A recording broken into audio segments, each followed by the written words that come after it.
Democratic presidential hopeful Barack Obama is facing fallout for some controversial statements made by his longtime spiritual advisor, Reverend Jeremiah Wright.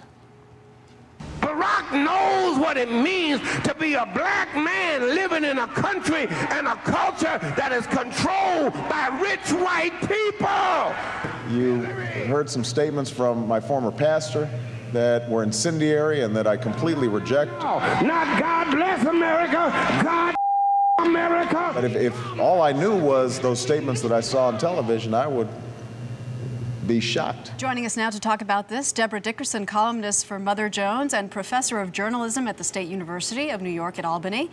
Dr. James Peterson, professor of English and African American Studies at Bucknell University.